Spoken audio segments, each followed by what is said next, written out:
साल 2024 के आखिर तक के आदादो-शुमार के मुताबिक चीन में 65 साल या इससे जायद उम्र के शहरियों की तादाद 2 करोड़ 20 लाख तक पहुंच गई है, जो कुल आबादी का 15.6% बनती है। मुल्क भर में हुकूमत के ताउन से सीनियर कैंटीन और घरेलू सेहत की देखभाल की खिदमात उभर कर सामने आई हैं। चीन की जुनूब मगरिबी म्यूनिसिपैलिटी चोंगकिंग की यूबी कम्युनिटी में बुजुर्गों की देखभाल की खिदमात अब स्मार्ट अंदाज में फराहम की जा रही हैं, जिससे उम्र रसीदा रिहायशियों को रोज़मर्रा ज़िंदगी में फ़ायदा हो रहा है। कम्युनिटी कैंटीन में फेस रिकग्निशन यानी चेहरे से शनाख्त की सहूलत मौजूद है, जिससे बुजुर्ग शहरी बगैर फ़ोन के भी आसानी से अदायगी कर सकते हैं। बिग डेटा तज्जिया के जरिए कैंटीन रिहायशियों की खाने की तरजीहात ट्रैक कर सकती है और ज़ाती नौइयत के मेन्यू फराहम करती है।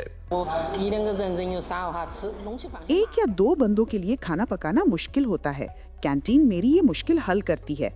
खास तौर पर मुझे अपने 93 साला वालिद की देखभाल करनी होती है। मैं उनके लिए घर पर कुछ सूप बना सकती हूँ और यहाँ से कुछ खाने घर ले आती हूँ, जिससे मेरा काम का बोझ काफ़ी कम हो जाता है।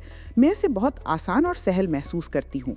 कैंटीन के जरिए तैयार करदा मोबाइल प्रोग्राम हर खाने के ग़िज़ाई रिकॉर्ड की मदद से रिहायशियों को ज़ाती हफ्तावार सेहत की रिपोर्ट फराहम कर सकता है।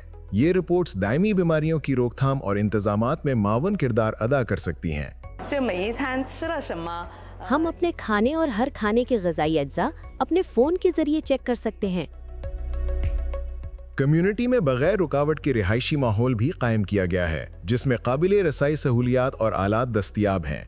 कम्युनिटी सीनियर केयर सेंटर्स में स्मार्ट पिल बॉक्स, सांस की थेरेपी के आलात, स्मार्ट कलाई बैंड्स और एक बटन अलार्म सिस्टम्स आजमाइश कराए या खरीदारी के लिए दस्तयाब हैं।